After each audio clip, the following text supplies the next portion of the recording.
स्वागत है आपका आपके अपने यूट्यूब चैनल एडवोकेट दीप लीगल हब में। आज के इस वीडियो में हम बात करेंगे कि अगर आपकी पत्नी स्त्री धन को बढ़ा चढ़ा करके बताती है,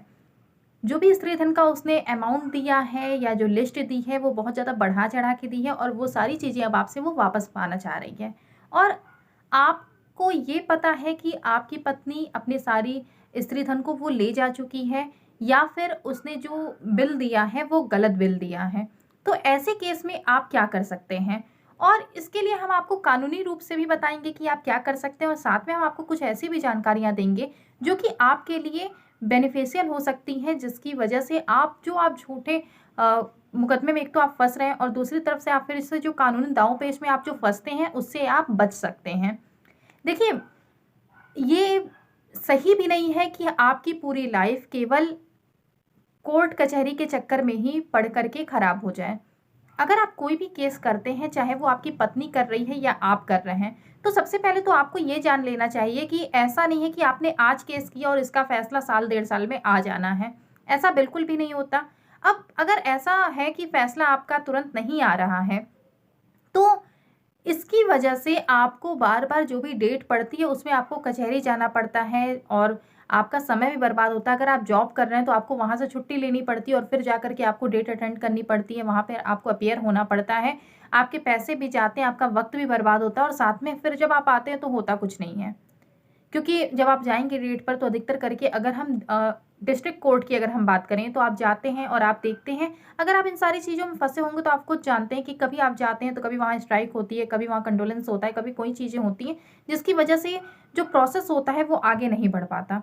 और फिर आपने जो छुट्टी ली, आपने जो पैसा लगाया, कई बार अगर पत्नी ने केस किया हुआ है अपने मायके से, अब पति कहीं बाहर रहता है, उसे बार-बार वापस वहाँ आना पड़ रहा है, हर डेट पर उसे आकर के अपीयर होना पड़ रहा है और वो कहीं दूसरी सिटी में रह रहा है, तो आपने ट्रेन का टिकट कराया या फिर आप अपनी कार से आए या जिस भी तरीके से आप आ रहे हैं, तो सारी चीज़ें आपकी अगर आप एस्टिमेट देखते हैं तो बहुत ज़्यादा आपके ऊपर उससे दिक्कत आती है। तो ऐसे में कुछ चीज़ें ऐसी हैं जो कि आपको जाननी ज़रूरी है, तो उनके बारे में आपको लास्ट में बताया जाएगा। पहले हम बात कर लें कि अगर पत्नी ने स्त्री धन के लिए आपको लंबी-चौड़ी एक लिस्ट दे दी है, तो आपको क्या करना है? जब भी कोर्ट कचहरी का चक्कर जब फँसता है, जब पत्नी आपके ऊपर केस करती है, तो सबसे पहले बात आती है कि हमने अपने बेटी की शादी में इतनी सारी चीज़ें दी थीं, इतने रुपए हमने खर्च किए थे और हमने बारात की आवभगत में भी पैसे खर्च किए थे, तो सारी चीज़ें हमें वापस चाहिए। अब उन्होंने किया तो था 5 लाख रुपए, बहुत अगर हम उड़कर अगर हम देखें तो उन्होंने किया 5 लाख रुपए, लेकिन अब जब वो हमें बिल देते हैं तो हमें देते हैं 15 लाख 20 लाख का कि हमने तो इतने खर्च किए थे और आपको भी ये पता है कि इतना खर्च ही नहीं हुआ था। ना उन्होंने ऐसा कोई सामान दिया है और ना ही उन्होंने ऐसी कोई खातिरदारी की है, जिसमें उनका इतना ज़्यादा खर्च हुआ हो। और दूसरी बात है कि अगर उन्होंने बारातियों का स्वागत किया है, तो उन्होंने घरातियों का भी स्वागत किया है। उनके जो पैसे लगे हैं शादी के टाइम पे, तो उनके ज़्यादा ही अपने आए थे। बाराती तो उस हिसाब से कम होते हैं, लेकिन जितने ज़्यादा इनके घराती होते हैं, तो सारे अगर हम एस्टिमेट देखें, तो हम ये देखेंगे कि और अगर शादी के समय जो खर्च हुआ था, जो हमारे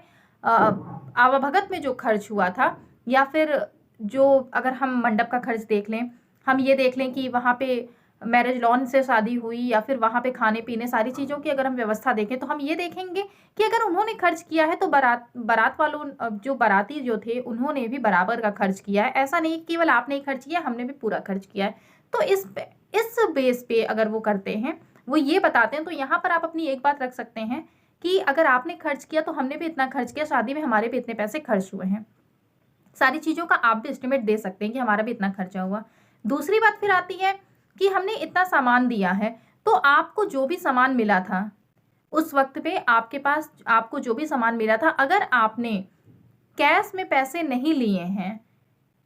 और केवल आपने उनसे सामान लिया हुआ है, जो कि हम कह सकते हैं कि अगर इसे साधारण शब्दों में कहा जाए तो हम दहेज का ही सामान कहेंगे। वैसे तो वो एक तरीके से गिफ्ट होता है, लेकिन अगर हम ऐसे ही बोले तो हम यही बोलेंगे दहेज का सामान, जिसमें कि फर्नीचर वगैरह सब रहते हैं। फ्रिज रहेगी, टीवी रहेगी,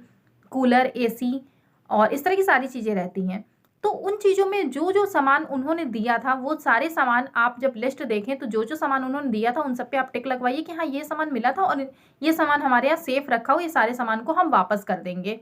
और क्योंकि देखिए, अगर आपकी पत्नी जा भी रही है घर छोड़ कर के, तो जाहिर सी बात है कि वो सारे सामान तो वो लेकर के बिल्कुल नहीं गई होगी कि अपने फर्नीचर को वो लेकर के चली जा रही है, अपने फ्रिज, टीवी, कूलर सबको लेकर के चली जा रही, तो ऐसा तो बिल्कुल नहीं हुआ होगा, ये आप भी अच्छे से जानते हैं। तो वो सारे जो सामान है, उन सारे सामानों को आप वापस कर दीजिए कि ठीक है, हम ये सारे सामान वापस करने को तैयार हुए हैं। अगर उनमें से कुछ सामान ऐसा है जो कि खराब हो चुका है, तो आप एक बार वहां पर बात कर लीजिए कि हम इसका इतना अमाउंट दे देंगे, क्योंकि इतने अमाउंट तक का ही ये चीजें थी। देखिए, शादी के समय पे वीडियो रिकॉर्डिंग होती है, वीडियोग्राफी होती है, तो कई चीजें ऐसी होती हैं जो कि उसमें कवर हो जाती हैं, तो उन चीजों के माध्यम से भी आप चीजों को दिखा सकते हैं कि हाँ, वो जो कह रहे हैं वही था या उसके अपोजिट में कुछ चीजें थी। तो वो जो भी सही होगा वो आप उसको सामने ला सकते हैं वहां पर, और जो उनका सामान है वो वापस कर दीजिए। बात आई गहने की, कि उन्होंने जो गहना दिया था, उन्होंने जो ज्वेलरीज दी थी, तो उसकी जब बात आती है तो सबसे बड़ी समस्या यहीं पे फंसती है। क्योंकि क्या होता है, ये जो ज्वेलरी होती है, ये इतनी छोटी छोटी चीजें होती हैं कि उनको आसानी से कोई भी पत्नी अपने पर्स में डाल करके ले जा सकती है, और बाद में वो अपने सामान की पूरी लिस्ट दे देगी कि हमने ये सारी चीजें दी थी लेकिन हमें नहीं मिली हैं, ये हमारा स्त्री धन था लेकिन हमें वापस नहीं मिला। अगर आपके पास इस चीज का सबूत है,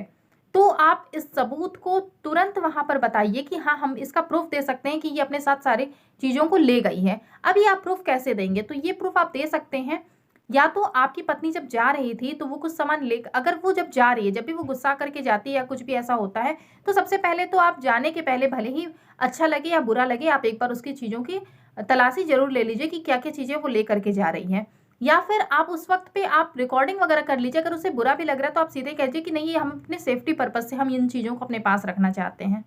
और अगर आप ये भी नहीं कर पाए, तो आपकी पत्नी जब चली गई है उसके बाद फिर अगर वो कहीं फंक्शन में या किसी जगह पे अगर कोई भी ज्वेलरी उसमें से पहन रही है, जिन चीज़ों का उसने ब्यौरा दिया है कि ये सारी ज्वेलरीज दी गई थी लेकिन हमें वापस नहीं मिली हैं, उनमें से अगर कोई भी एक चीज़ आपको उसकी किसी फोटो में दिख जाती है, तो आप उसका प्रूफ वहां पर दीजिए कि ये देखिए, इसने इस ज्वेलरी को भी कहा है लेकिन इस ज्वेलरी को इसने कैरी किया हुआ है। तो इसी तरीके से इसने बाकी भी ज्वेलरी ये अपने साथ ले गई है, लेकिन इसके लिए भी ये झूठा इल्जाम हमारे ऊपर लगा रही है। तो इस तरीके से आप वहां पर प्रूफ दे करके अपने साइड से अ, अ, अपने साइड से आप क्लियर हो सकते हैं कि आपके पास वो सारी ज्वेलरी नहीं है।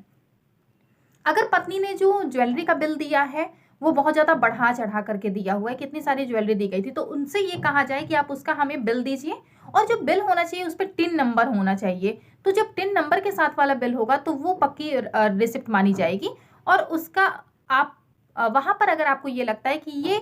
जाली है या इसे गलत तरीके से बनाया गया है या बनवाया गया है और आपके पास इस बात का प्रूफ है, तो जाली दस्तावेज कोर्ट में पेश करने के लिए आप अपनी पत्नी के ऊपर एक केस कर सकते हैं। अब ये केस जो आपको करना है, ये आप एक काम करिए कि आपने अगर कोई भी केस किया हुआ है पत्नी के ऊपर, तो साथ में उसी के साथ एक एप्लीकेशन लगवा दीजिए। या आप अगर करने वाले हैं केस, तो उसी में एक पॉइंट आप इस चीज का बढ़वा दीजिए। जब आप केस ड्राफ्ट कराइए तो आप इसी में एक पॉइंट बढ़वा दीजिए। तो इससे क्या होगा कि आपका अलग से खर्च वगैरह नहीं आएगा, जो भी आपको कोर्ट केस करने का जो खर्च वगैरह आना है वो नहीं आएगा, और आप अपनी सारी बातों को एक ही जगह पर, एक ही केस के माध्यम से आप उसमें रख पाएंगे, क्योंकि आपने केस ड्राफ्ट कराते समय ये सारी चीजों को बता दिया है।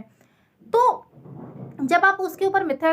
आप, लेकिन आपको एक चीज और ध्यान रखनी है कि आपको अगर इस तरह का कोई भी केस करना है तो आपके पास सबूत होने चाहिए। देखिए, अगर आपके पास प्रूफ नहीं होगा तो न्यायालय आपकी बात कभी नहीं सुनेगी, और उससे आपका ही,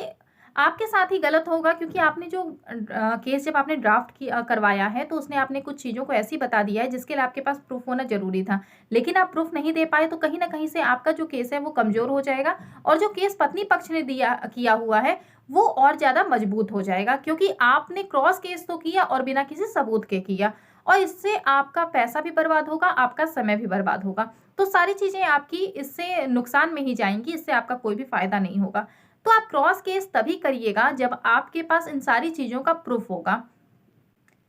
तो ये बात हो गई कि अगर पत्नी बढ़ा चढ़ाकर स्त्री धन बताती है, या फिर अगर स्त्री धन के बारे में कोर्ट में बात आती है, तो फिर आपको क्या करना है। अब देखिए, अगर जब आपका केस मीडिएशन में जाता है, तो मीडिएशन में समझौता कराने की कोशिश की जाती है, और वहां पर बार बार इस बात पर दबाव दिया जाता है कि आप समझौते के माध्यम से अपने केस को वापस ले लीजिए। और वहां पर जब लिस्ट तैयार होती है, तो आपको अगर लगता है कि सारी चीजें सही हैं, या आपको ये लगता है कि इसमें कुछ चीजें ऐसी हैं जो बढ़ा चढ़ा करके बताई गई हैं, तो यहाँ पर आपके जो वकील साहब है उनसे आप कहिए कि ये सारी चीजें, इनमें से ये पॉइंट गलत है, तो आप इस पर हम बताना चाहते हैं, या फिर आप डायरेक्ट बताइए, या तो आप अपने वकील साहब के माध्यम से बताइए। एक डेट पर अगर आपको नहीं समझ में आता है, तो आप दूसरी डेट उसमें लगवा लीजिए, और दूसरी डेट पर जब आप जाइए तो अपने वकील साहब से पहले बात कर लीजिए, उनसे पहले सलाह ले लीजिए, उसके बाद फिर आप आगे का काम करिए। और आपको अगर ये लगता है कि समझौते के माध्यम से ये चीज़ें खत्म हो जाएंगी, तो आप वहाँ पर समझौता कर लीजिए और जो भी चीज़ें ऐसी हैं जो कि आपकी पत्नी की आपके पास हैं, वो सारी चीज़ें आप वापस कर दीजिए। क्योंकि उसमें से कोई भी चीज़ अगर आप रख लेते हैं और आप अपने ईगो की वजह से उन चीज़ों को नहीं वापस करना चाहते, आपको पता है कि ये चीज़ें तो आपकी पत्नी की ही हैं, लेकिन फिर भी आप ईगो की वजह से या इस वजह से कि मैं नहीं दूँगा और इस उसमें आकर के अगर आप नहीं देते हैं, तो ये आप बहुत ही गलत काम करते हैं। अगर आप किसी के साथ रहना नहीं चाहते या आप रह नहीं रहे, रह नहीं सकते, तो फिर उनकी चीज़ों को आपको अपने पास रखने का भी कोई भी मतलब नहीं है। तो जो चीज़ें उसकी हैं, अगर उसे जाना है, आपसे अगर अलग होना है, आप दोनों को एक-दूसरे से अलग होना है, तो जो-जो चीज़ें जिसकी हैं, वो अपनी साथ में ले जाएँ और वहाँ से आप अपने आप को बिल्कुल ही सेपरेट कर लीजिए, ये आपके लिए ज़्यादा सही होता है। कई लोग ये पूछते हैं जब कॉल करते हैं कि मैम ये बताइए कि क्या केस करें? तो देखिए, हम आपको कानूनी रूप से तो हम आपको बता देंगे कि आपको कौन-कौन सी धाराओं में आपको केस करना चाहिए। लेकिन आपके लिए एक ही सलाह दी जाती है कि बहुत ज़्यादा केस करने का भी कोई मतलब नहीं होता। या तो आपके अंदर बदले की भावना है तो ठीक है, लेकिन अगर आपके बीच में कहीं न कहीं कोई भी प्यार था या अभी भी अगर थोड़ा भी बचा है, तो ये केस वगैरह करके आप उन चीज़ों को अपने साइड से और ज़्यादा खराब क्यों करेंगे? अगर आपको लगता है कि चीज़ें सही हो जाएँगी, तो आप सही कर लीजिए। अगर आपको ये लगता है कि ये नहीं सही होने वाली हैं, तो उसको आप वहीं से छोड़ दीजिए। आप कॉम्प्रोमाइज़ करके, कुछ पैसे वगैरह दे करके, जैसे भी कॉम्प्रोमाइज़ हो जा रहा है, आप उस तरीके से करके आप उन चीज़ों को ख़त्म करिए। हमारा एक वीडियो है जो कि इस पे है कि मैं अपने पति के साथ नहीं रहना चाहती हूँ, लेकिन पति साथ रखने को तैयार नहीं है, तो ऐसे में क्या कर सकती हैं? बहुत ज़्यादा वायरल वीडियो है इस चैनल का। और इसमें लेकिन आपको हमने कानूनी रूप से तो हमने आपको सारी चीज़ें बता दी कि आप क्या-क्या कर सकती हैं, लेकिन आपको ये सोचना चाहिए कि क्या आप किसी के साथ भी ज़बरदस्ती रिश्ता रख सकते हैं या रख सकती हैं? अगर आपको ये लगता है कि हाँ, रखा जा सकता है, तो आप उन चीज़ों को ज़रूर फ़ॉलो करें और अगर आपको ये लगता है कि नहीं, आप ज़बरदस्ती किसी के साथ नहीं रह सकते, तो फिर आपको वहीं से बैक हो जाना आपके लिए ज़्यादा सही होता है। लाइफ़ आपकी बहुत लंबी है, ये कोर्ट कचहरी के चक्कर में पड़ के आप उसे खराब करते हैं और ये बहुत ही आपकी गलत चीज़ है। आप अपनी लाइफ में आगे बढ़ सकते हैं। अगर एक इंसान है जिसके साथ आपकी जो लाइफ है वो सही तरीके से नहीं चल पा रही है, तो आप वहाँ से ही उससे ब्रेक लेकर के आप रुक जाइए और अपने ऊपर ध्यान दीजिए। खुद को आप इस काबिल बनाइए कि आप अपने लिए कुछ कर सकिए और आप अपने लिए सोच सकिए और इसके बाद फिर अगर आपको लगता है कि आपको एक बहुत ही अच्छा लाइफ पार्टनर मिल रहा है, तो आप उसके साथ अपनी लाइफ को आगे कंटिन्यू करने की सोचिए। और नहीं तो फिर इस तरह की चीज़ों में पड़ करके आप एक-दूसरे की लाइफ को केवल ही बर्बाद करते हैं, इसके अलावा आप कुछ भी नहीं करते हैं। तो आपको सारी चीज़ें आज के वीडियो में बता दी गई हैं। उम्मीद करते हैं कि वीडियो में दी गई जानकारी आपको पसंद आई होगी। चैनल पर नए होंगे तो सब्सक्राइब करना बिल्कुल मत भूलिएगा। आपको जिस टॉपिक पर भी वीडियो चाहिए कमेंट बॉक्स में ज़रूर बताइए, आपको वीडियो बना करके दिया जाएगा। अगर आपका कोई ऐसा टॉपिक है जिस पर आपने कहा था, लेकिन आपको अभी तक वीडियो नहीं मिल पाया है, तो फिर से एक बार आप उसे रिमाइंड ज़रूर करवा दीजिए उस टॉपिक को, तो आपको उस पर वीडियो बना करके दे दिया जाएगा। वीडियो को लास्ट तक देखने के लिए बहुत-बहुत धन्यवाद।